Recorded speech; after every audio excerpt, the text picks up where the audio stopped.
사진 보여주시죠. 혹시 여러분 이분들을 보신 적 있으십니까? 누군지 아시겠습니까? 지난 주간 미국에서는 1조 9천억입니다.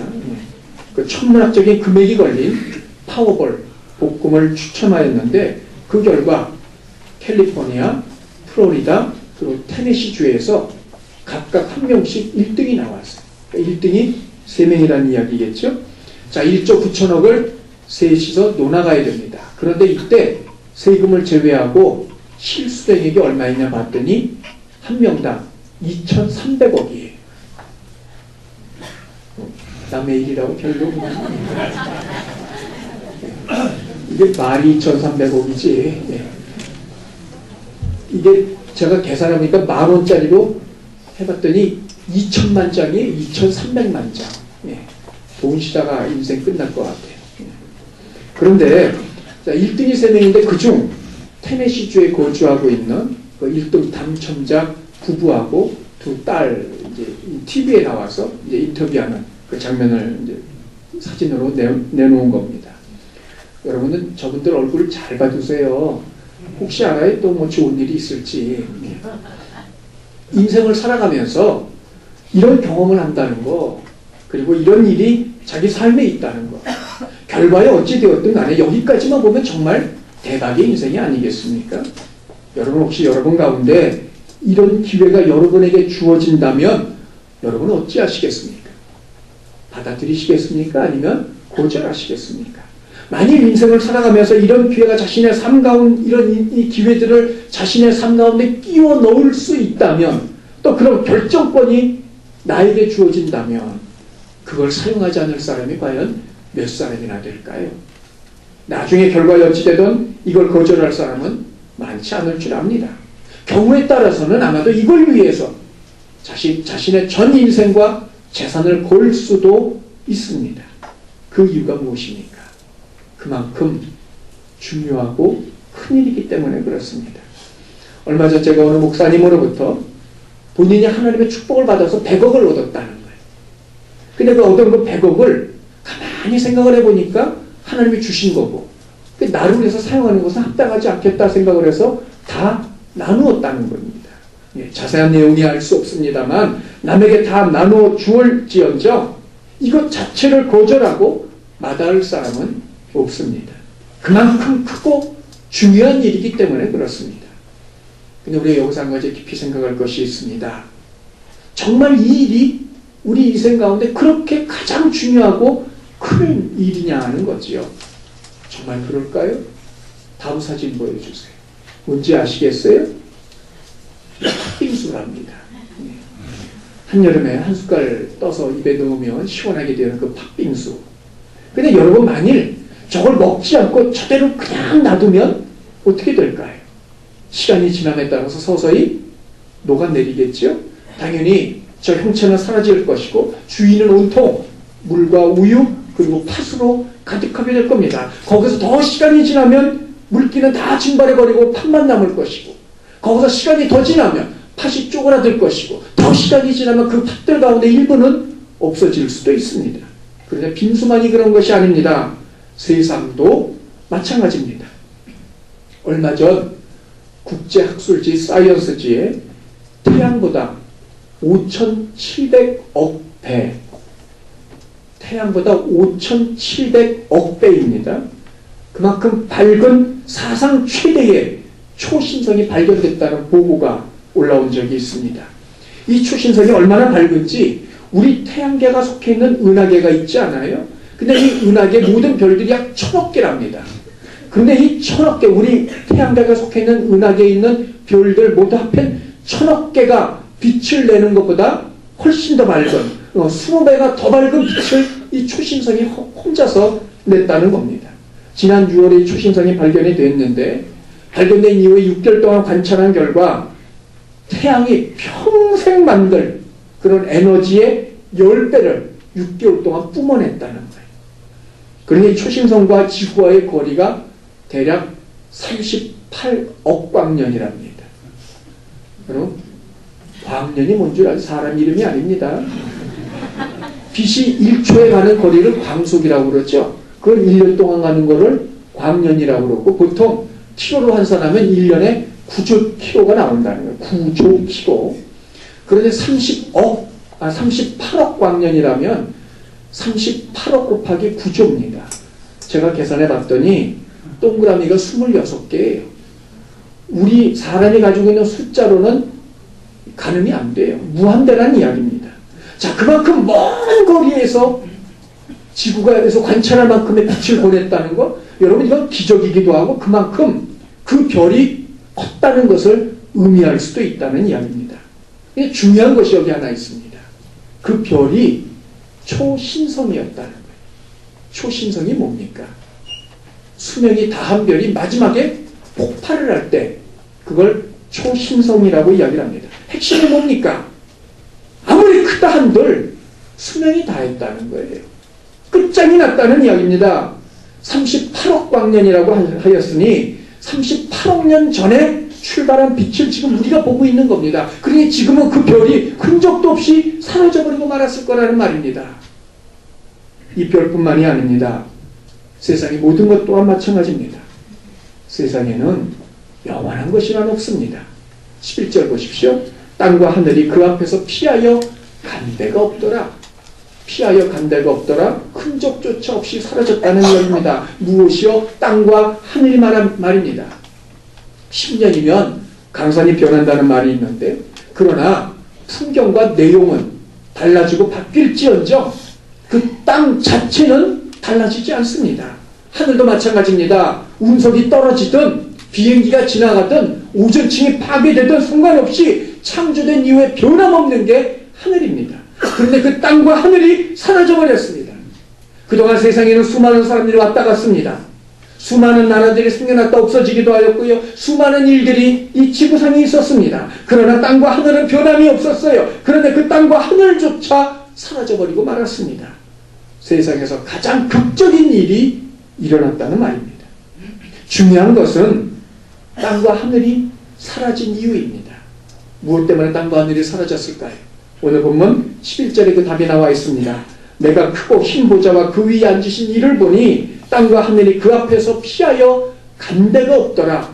요한은 보좌에 앉으신 이가 누구라고 말하고 있지는 않습니다. 그러나 마태복음 25장 31절에 보면 인자 예수님입니다. 자기의 영광의 보좌에 앉을 것이라고 말씀을 하셨고, 또 요한복음 5장 22절에 보면 아버지 하나님께서는 심판을 직접 행하시는 것이 아니라 아들에게 맡기셨다고 말씀을 하고 있고, 또 고린도후서 5장 10절에 보면 그리스도의 심판대라고 말하고 있는 것을 보게 됩니다. 이러보건대 11절에 크고 흰 보좌에 앉아 계시는 이는 예수 그리스도이십니다. 그런데 그 앞에서 땅과 하늘이 오간데 없이 사라졌습니다. 11절 하반절 보십시오. 그 앞에서, 그 보좌 앞에서, 예수님 앞에서 피하여 간 데가 없더라. 자, 그 이유는 예수님이 앉으신 크고 흰 보좌에 있습니다. 크다, 보미를 말하는 겁니다. 여기에 해당되지 않을 것이 아무것도 없다는 말입니다. 흰 보좌, 하얀색 의자라는 말이죠. 그런데 여기서 시다는 것은 행위의 정당성, 즉 그 의자에 앉아서 행할 일들에 대한 정당성과 공정성을 말하는 겁니다. 불의가 없다는 겁니다. 마음대로 불법이 아니라 공의를 따라서 행하는 것이란 말이죠. 그럼 이 자리에 앉아서 예수님이 뭘 행하실까요? 하나입니다. 마지막 때의 심판입니다. 그래서 혹자 어떤 이들은 이걸 가리켜 백보자 심판이라고 붙이고 있어요. 이름을. 백보자, 흰백자 써서 흰 의자의 심판이라는 말입니다. 세상 마지막 때 있을 하나님의 심판을 말하는 겁니다. 바로 그걸 앞두고 땅과 하늘이 사라졌습니다. 즉 예수님의 심판을 위하여 땅과 하늘이 사라진 겁니다. 아니 그러면 예수님의 심판과 이 땅과 하늘이 무슨 관계가 있길래 사라져버린 것일까요? 비록 땅은 사람의 범죄로 말미암아 오염된 것이고, 하늘 역시 에베소 2장 2절에 보면 공중의 권세 잡은 자, 즉 사단이죠. 그가 차지하고 있던 것이 하늘이기 때문에 오염이 되어서 그렇게 없앴다고 생각할 수도 있을런지 모르겠습니다. 그러나 땅과 하늘 그 자체가 범죄한 것은 아닙니다. 따라서 땅과 하늘은 심판의 대상이 아니에요. 그럼에도 심판을 위해서 땅과 하늘이 사라져 버렸습니다. 이유는 하나예요. 신천, 신지, 새 하늘, 새 땅을 위해서입니다. 계시록 21장에 보면 예수님께서 심판을 마친 이후에 새 하늘과 새 땅이 새롭게 펼쳐지는데, 근데 바로 이 새 하늘과 새 땅을 위하여 이제까지 있던 기존의 하늘과 땅은 사라진 것입니다. 만일 이전의 하늘과 땅이 그대로 존재한 가운데 새 하늘과 새 땅이 시작이 되어진다면 그건 새 하늘과 새 땅이 아닌 또 다른 하나의 하늘이고 땅일 뿐이고, 그렇다면 세상에는 하늘도 땅도 두 개씩이 된다는 그런 말이 되고 만다는 겁니다. 심판을 위하여, 새 하늘과 새 땅을 위하여 이 세상의 하늘과 땅은 사라지고 없습니다. 자, 그러면 예수님께서 그렇게 이 땅과 하늘을 다 없애버리면서까지 심판을 행하고 계시는데, 그럼 예수님이 행하시는 심판의 내용, 그게 뭐냐는 거죠. 그건 오직 하나입니다. 가르는 겁니다. 다시 말하면 거기서 결정이 나는 겁니다. 앞으로 남은 삶, 영원한 삶인데 그 영원한 삶을 어디서 보낼지를 결정하는 바로 그 자리가 이 자리라는 겁니다. 오늘 본문 12절 우리 다 함께 읽습니다. 시작. 내가 보니 죽은 자들이 큰 자나 작은 자나 그 보좌 앞에 서 있는데 책들이 펴 있고 또 다른 책이 펴졌으니 곧 생명책이라. 죽은 자들이 자기 행위를 따라 책들에 기록된 대로 심판을 하더니. 12절에 보면 많은 사람들이 등장을 하는데 그들이 크든 작든 이건 어떤 사람을 막론하고 있습니다. 죽은 자들이고 이들은 보좌 앞에 서 있다고 하고 있습니다. 이유는 하나입니다. 각각 심판을 받기 위해서입니다. 여기서 이 죽은 자들이 누구냐에 대한 의견이 분분합니다만 중요한 건 그들이 누구냐가 아니라 그들을 심판하는 기준이 무엇이냐는 겁니다. 그들이 어떤 사람들이든 상관없습니다. 중요한 것은 그들을 심판하는 기준입니다. 자, 12절에 보면 이들을 심판하는 기준이 두 가지라고 말하고 있습니다. 하나는 책들이고 또 하나는 생명책입니다. 책들 보시는 것처럼 복수입니다. 그래서 12절 하반절에 보면 자기 행위를 따라 책들에 기록된 대로 심판을 받았다 말씀하고 있어요. 이것은 이 책의 성격을 드러내고 있는 것인데, 이로 볼 때 이 책은 사람들의 행위를 기록해 놓은 행위로 바로 그것이라는 말입니다. 일생을 두고 기록한 것이니 그냥 몇 가지만 대표로 기록한 것도 아니고 좋은 것들하고 나쁜 것들만 골라서 기록한 것이 아니라는 말입니다. 일생을 두고 기록한 거라는 겁니다. 제가 의도적으로 본 것은 아닙니다만 지난 주간에 제가 우연찮게 어떤 분의 간증의 내용을 이렇게 동영상으로 봤어요. 이제 우리나라 사람은 미국 사람인데 의사랍니다. 의사. 근데 이 의사인데 그때까지는 예수를 안 믿었죠. 내과 의사였는데, 근데 어느 날 갑자기 자기에게 병이 왔다는 거예요. 병명인즉 급성 혈관성 췌장염이었다는 겁니다. 근데 이게 급성 췌장염은 그냥 그런 대로 고칠 수 있는데 혈관성이 붙으면 죽는다는 거예요. 본인이 의사니까 그걸 잘 알고 있다는 거죠. 그러니까 자신은 지금 죽어가고 있는 겁니다. 자신이 자신의 죽음을 느끼고 있는 거예요. 그 순간 자기 앞에 누군가가 쓰더랍니다. 그러면 3번을 묻더라는 거예요. 자기를 향해서. 너는 세상에서 무엇을 했느냐? 너는 세상에서 무엇을 했느냐? 너는 세상에서 무엇을 했느냐? 그런데 숨길 수가 없더라. 이미 묻고 있는 자가 누군지는 모르겠지만 그때까지만 해도 자기가 행한 모든 일을 다 알고 있으면서 묻고 있더라는 겁니다. 자기가 그걸 느끼겠다라는 거예요. 그러니까 그 앞에서 숨길 수가 없다는 거죠. 자, 그런 간증의 동영상을 제가 보았습니다만 행위력이 바로 그것입니다. 다 일생에 있는 모든 것들이 다 기록이 되어져 있는 바로 그것입니다. 두 번째 책은 생명책입니다. 근데 단수예요. 한 권이라는 말입니다. 생명책, 구원 얻은 사람들의 이름을 기록해둔 책입니다. 일명 살생부입니다.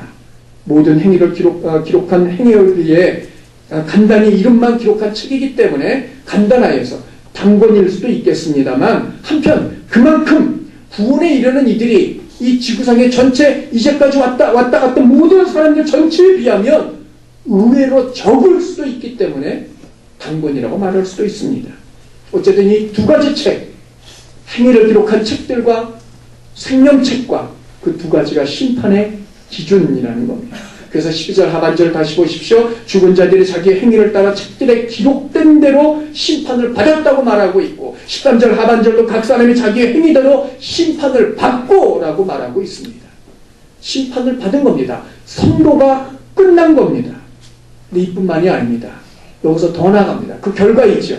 15절 보십시오. 생명책에 기록되지 못한 자는 불못, 우리가 흔히 이야기하는 지옥입니다. 거기에 던져지더라. 심판의 기준, 사람들의 행위를 기록한 책들, 또 하나는 생명책. 여기서 깊이 생각할 것이 있어요. 여러분이 이 두 가지 책 가운데 어느 책이 더 중요할까요? 행위를 기록한 책입니까? 아니면 이름이 기록된 생명책입니까? 행위록은 각자의 일생의 행위를 기록한 책입니다. 그리고 그에 따라서 심판이 이루어집니다. 심판, 우리로 말하면 재판에서 판사의 선고입니다. 검사의 부형이 아니고 판사의 선고입니다. 취소할 수 없는 겁니다. 피고인은 형법 몇 조에 따라 징역 몇 년이라는 그 선고라는 말입니다. 그런데 그 기준이 일생의 행위라는 거죠.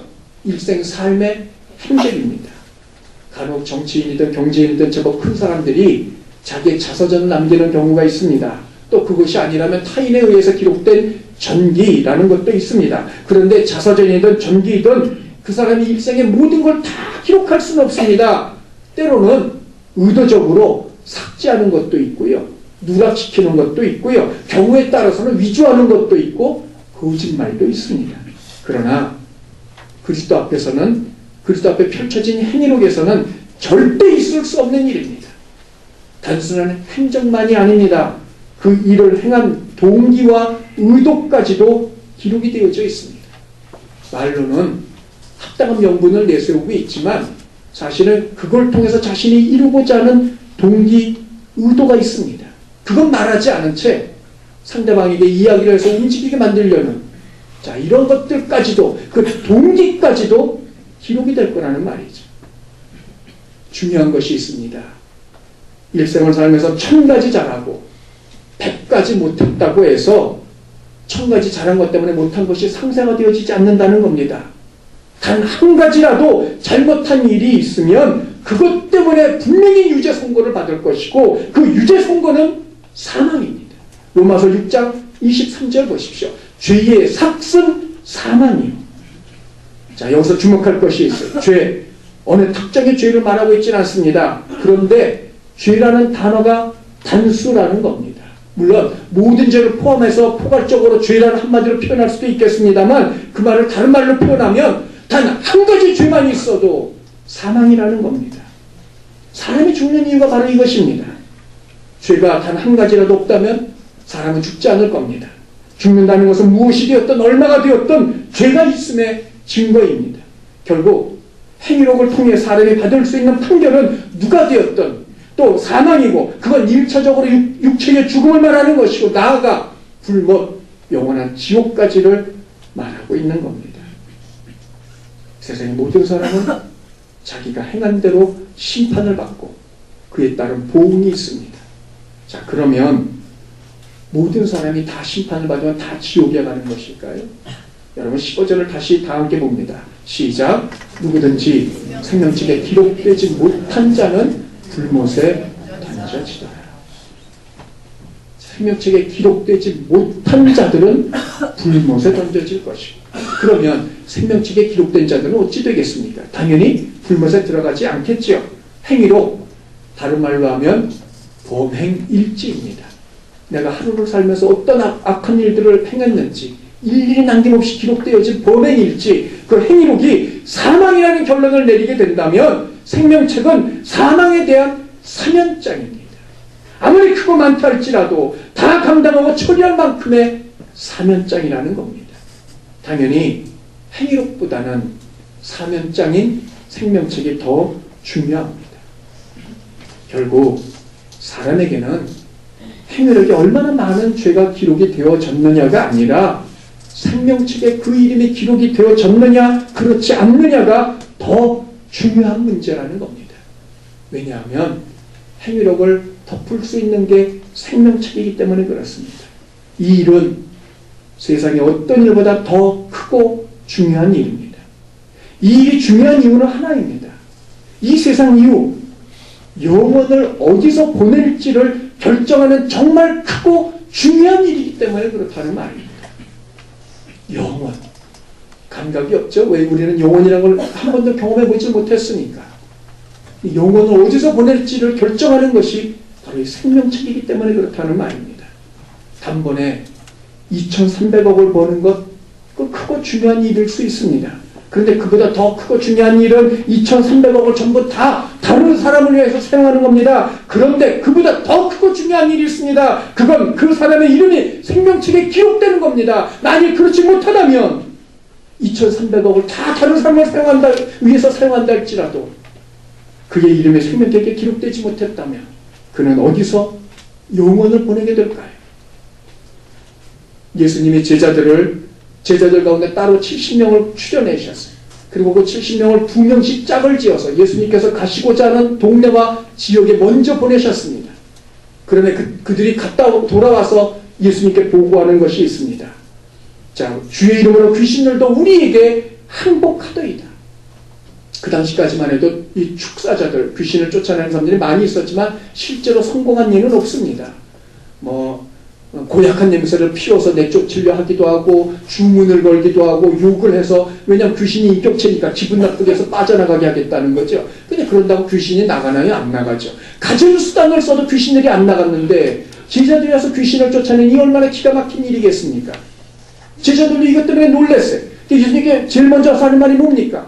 귀신들도 주의 이름으로 우리에게 항복하더이다. 자기들도 놀랐다는 이야기 아닙니까? 근데 주님께서 그 말씀을 들고 뭐라고 말씀하십니까? 누가복음 10장 20절입니다. 귀신들이 너희에게 항복하는 것을 기뻐하지 말고 너희 이름이 하늘에 기록된 것으로 기뻐하라. 너희 이름이 하늘에 기록된 것으로 기뻐하라. 아무리 크고 놀라운 일을 행한다 할지라도 그것 때문이 아니라 이름이 하늘에 기록된 것으로 기뻐하라. 주님 말씀하고 계십니다. 더 나아가서 마태복음 16장 26절 보십시오. 사람이 온 천하를 잃고도 제 목숨을 잃으며 무엇이 유익하리요? 말씀하고 계십니다.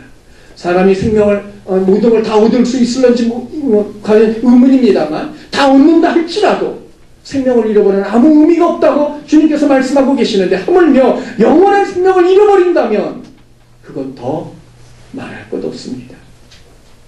성도 여러분, 여러분은 이 영원한 생명을 얻으셨습니까? 생명책에 여러분의 이름이 기록이 되어져 있습니까? 지금까지 지내오면서 정말 자신의 구원의 문제에 대해서 심각하게 고민하고 검토해 보신 적이 있으십니까? 흔히 예수 믿으면 구원이라는 말들을 하곤 합니다만, 여러분 그 말만 철석같이 믿고 계십니까? 야고보서 2장 19절을 보십시오. 내가 하나님은 한 분이신 줄 믿느냐? 잘하는도다. 귀신들도 믿고 떠느니라. 내가 하나님이 한 분인 걸 알고 있느냐? 그걸 믿고 있느냐? 잘하고 있다. 그런데 귀신들도 하나님의 유일한 하나님이고 구원자이심을 믿고 떠느니라. 단지 교회에 등록하는 것이, 교인이 되는 것이, 주일마다 예배하는 것이 사람의 구원을 보증할 것이라고 생각하지 마십시오. 예수를 믿는 것과 그 예수님을 내 구주로 인정하고 영접해서 모셔드리는 것과는 다른 문제입니다. 귀신들이 하나님을 믿는다고, 그 믿음에 의해서 떤다고 그들이 구원에 이룰 수 있습니까? 절대로 그런 일은 없습니다. 예수 믿는 이들 가운데 더러 오해하는 것들이 있습니다. 예수님이 세상에 오신 이유입니다. 예수님이 세상에 오신 이유가 무엇입니까? 흔히 예수님은 세상에 오신 것은 모든 사람을 구원하기 위함이라고 말들을 합니다. 그렇게 생각을 합니다. 그렇게 가르칩니다. 절대적으로 맞는 말입니다. 그러나 이것은 예수님 오심의 목적 전부를 말하고 있는 것은 아닙니다. 그 목적 가운데 하나입니다. 이것 말고 또 다른 하나가 있습니다. 요한복음 10장 10절을 보십시오. 내가 온 것은 양으로 생명을 얻고 영생입니다. 구원입니다. 근데 거기서 끝나는 것이 아닙니다. 더 풍성히 얻게 하기 위함이라. 풍성이 여러 개의 생명을 얻는 겁니까? 아니면 이 세상을 살아갈 때 윤택하게 자기 이름을 내가면서 모든 사람이 인정을 받고 성공한 인생으로 사는 것을 말하는 것일까요? 아닙니다. 그건 하나님과 그리고 예수님과의 관계에서 얻을 수 있는 모든 힘입니다. 다니엘처럼 사자굴에서도 누릴 수 있는 평안함입니다. 바울을 비롯해 모든 믿음의 사람들이 수없이 목숨을 걸었던 사명입니다. 평소보다 7배나 더 뜨거운 풀무불 앞에서도 굽히지 않았던 담대함입니다. 베드로가 자신의 최후가 무엇인가를 알면서도 그 고난 앞에 굽히지 않았던 능력입니다. 어려움을 만날 때 물러서지 않고 맞서 싸우는 투지이고 절대 그럴 수 없는 상황 속에서도 하나님을 굳게 붙잡는 믿음, 바로 그것입니다. 그것이 더 풍성함의 핵심이고 근본이라는 말입니다. 그런데 더 중요한 것이 있습니다. 이 모든 것들은 다 이들에게 본래부터 있던 것들이 아니더라는 말입니다. 주님과의 관계 속에서 나중에 얻게 되어진 것들입니다. 그래서 예수님도 그것이 본래 너에게 있던 것이 아니라 얻게 하기 위하여 내가 왔노라고 말씀을 하고 계십니다. 그리고 이런 모습들은 시간이 지남에 따라 점점 더 분명해지고 확실해지고 강해질 수밖에 없습니다. 한마디로 점점 더 하나님께로 나아가는 삶, 점점 더 하나님께 기쁘심을 드리는 삶, 발전되고 성숙돼가는 믿음입니다. 그것이 더 풍성이의 의미입니다. 성도 여러분, 세상에서 가장 큰 일, 중요한 일은 내 이름이 생명책에 기록되는 일입니다. 이것만큼, 그리고 이것보다 더 크고 중요한 일은 없습니다. 세상을 다 가져본들 기껏해야 100년 아니겠어요? 그러나 우리 남은 영혼을 어디서 보낼지 우리는 결정해야 된다는 말입니다. 자, 그러면 내 이름이 이 생명책에 기록된 것을 우리가 어떻게 알 수 있을까요? 물론 요한일서에 너에게 구원이 있는 것을 알게 하려 함이라고 요한이 말하고 있습니다만 히브리서 11장 5절에 보십시오. 하나님께서 에녹을 옮기셨다 말씀하고 있어요. 근데 창세기 보면 하나님이 데려가셨다 말하고 있습니다. 당연히 하나님의 나라입니다. 중요한 것은 하나님이 데려가신, 옮기신 이유입니다. 그 이유가 무엇입니까? 5절에 보면 하나님을 기쁘시게 하는 자라는 증거를 받았다는 겁니다. 그런 판단이 끝났다는 겁니다. 판면이 되었다는 겁니다. 무엇이요? 하나님을 기쁘시게 하는 것이 말입니다. 하나님을 기쁘시게 하는 것은 무엇입니까? 그러면 창세기 5장 22절을 보십시오. 에녹의 삶을 가리켜 하나님과 동행했다라고 말하고 있어요. 하나님과 함께 걷다, 하나님과 함께 가다, 하나님과 함께 오다, 하나님과 함께 살다라는 말입니다. 중요한 것은 하나님과 함께입니다. 그것이 그리고 구체적으로 무엇입니까? 오늘 앞서 우리가 살폈던 요한복음 10장 10절에 등장하고 있는 더 풍성한 삶입니다. 점점 갈수록 하나님을 닮아가는 삶, 점점 갈수록 하나님의 인정을 얻는 삶. 오죽하면 에녹이 하나님의 인정을 받아 하나님이 데려가셨겠느냐 말이죠. 자, 그럼에도 불구하고 많은 사람들이 그런 삶을 살지 못하는 이유가 있다면 그건 과연 무엇일까요? 헨리 나우엔이라는 사람의 글에 나오는 내용입니다. 정신과 의사에게 한 부인이 찾아왔습니다. 근데 진료실에 들어오자마자 이 부인은 발작을 하기 시작을 했어요. 진료 도구를 부시기 시작을 했고요. 아주 그 혈기를 부리기 시작을 했습니다. 의사와 간호사들이 달려들어서 가까스로 진정시킨 후에 진료가 시작이 되었습니다. 그런데 그때 의사의 눈에 들어온 게 하나 있어요. 이 부인이 오른손을 꼭 쥐고 있더라는 겁니다. 의사가 물었습니다. 쥐고 있는 게 뭐냐? 뭐 펴봐라. 끝끝내 여인은 이 부인은 주먹을 피질 않는 겁니다. 이에 의사가 주먹진 손을 가져다가 억지로 하나씩 손가락을 하나씩 피기 시작을 했어요. 그럼 마지막 손가락을 폈을 때 바닥에 땡그랑 소리를 내면서 떨어지는 것 하나 있었습니다. 1센트짜리 동전이었습니다. 워낙 외롭고 어렵게 살던 여인인지라 이 여인은 1센트 동전에 집착을 해요. 혹시 누군가 와서 자신의 가지고 있는 1센트를 뺏어가지 않을까 그 두려움에 늘 손에 꼭 쥐고 있었고 그것이 도가 지나쳐서 정신병까지 이르게 된 겁니다. 집착이란 무엇입니까? 그것 없으면 죽겠다고 생각하는 겁니다. 그 사람 없으면, 그것 없으면 안 된다고 생각하는 것, 그것이 집착 아닙니까?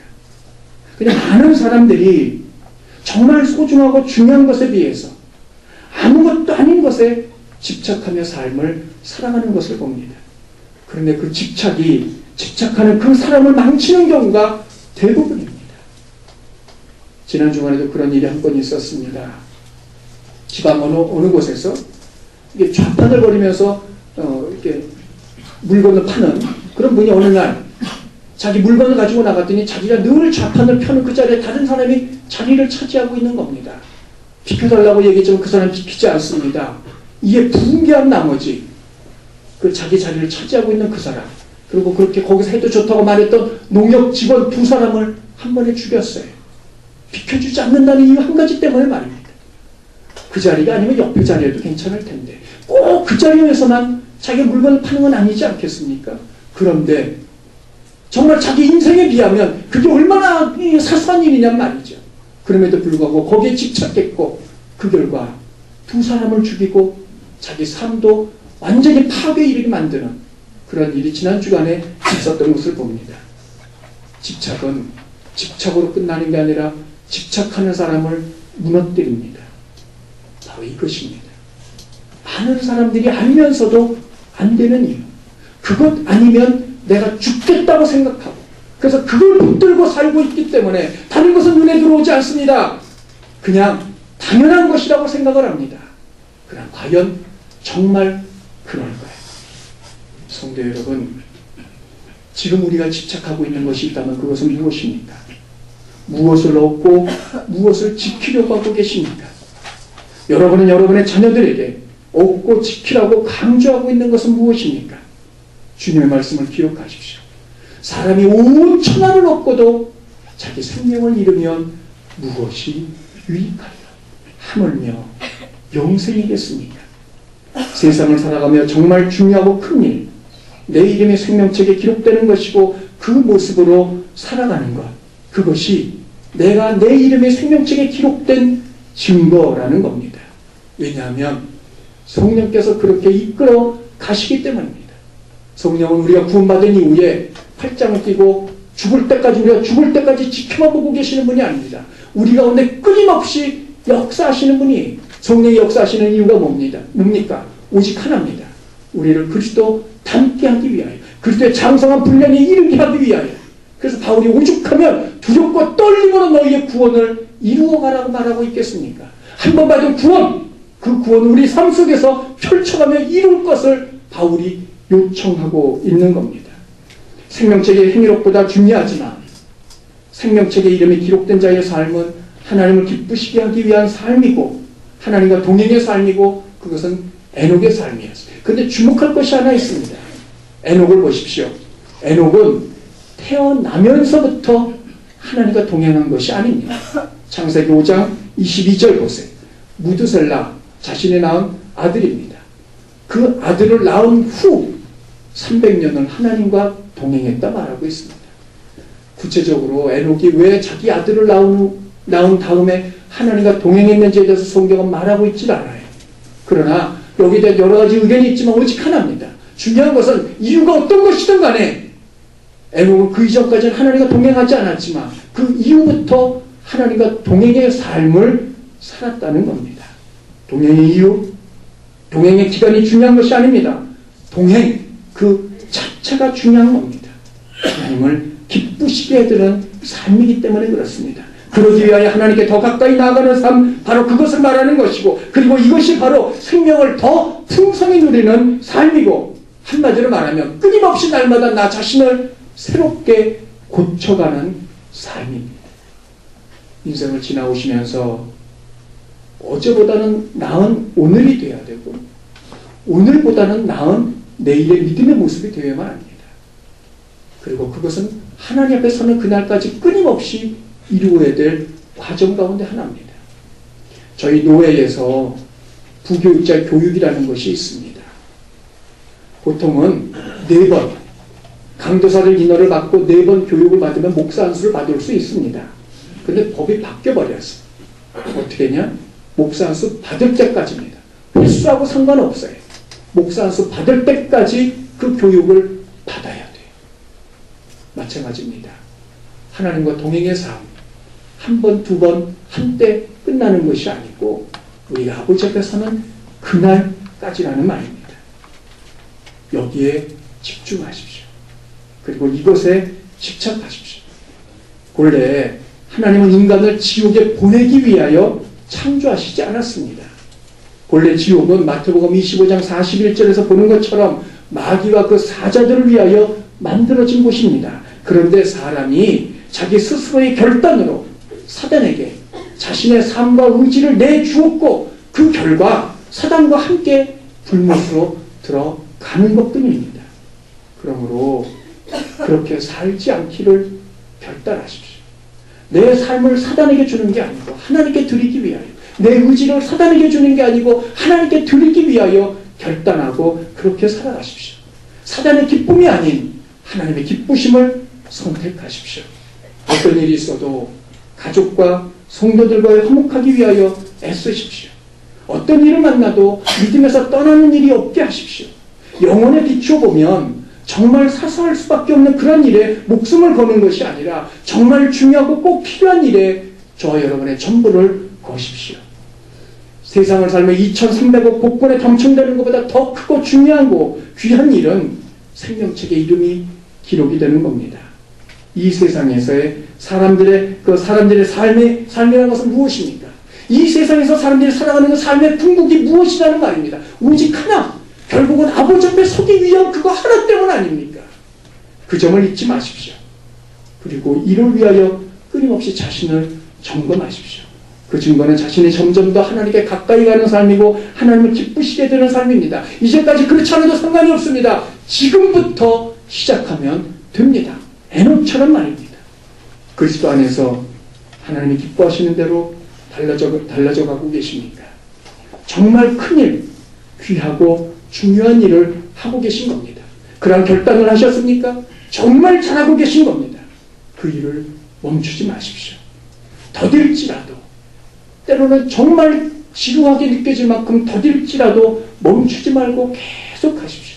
그리고 여러분의 자녀에게도 이것을 가르치십시오. 만일 자녀들이 듣지 않는다면 자녀들을 고치기 위해서 금식 기도라도 행하십시오. 누가 그들에게 구원을 가져다 줄 수 있겠습니까? 2300보다 더 크고 중요한 일, 나를 날마다 하나님 뜻에 맞춰 고쳐가는 일입니다. 이렇게 살고 계십니까? 이 일을 위하여 힘을 쏟고 계십니까? 에녹처럼 지금부터 그렇게 살면 되는 겁니다. 그 결단이 있다면 그것으로 충분합니다. 그곳에 성령님의 도우심이 있을 겁니다. 말할 수 없는 탄식으로 우리를 위하여 기도하고 계시고 날마다 우리 가운데 감동을 주셔서 그 감동 가운데 이끌어 가시는 그 성령님이 계시기에 우리는 부족하고 넘어질지라도 하다가 실패하고 넘어질지라도 우리는 또다시 일어나서 나아갈 수 있습니다. 사랑하는 성도 여러분, 우리가 오늘 이 자리에서 할 것은 하나입니다. 남은 인생을 그렇게 살기로 결단하는 겁니다. 그리고 하나님의 도우심을 요청하는 것입니다.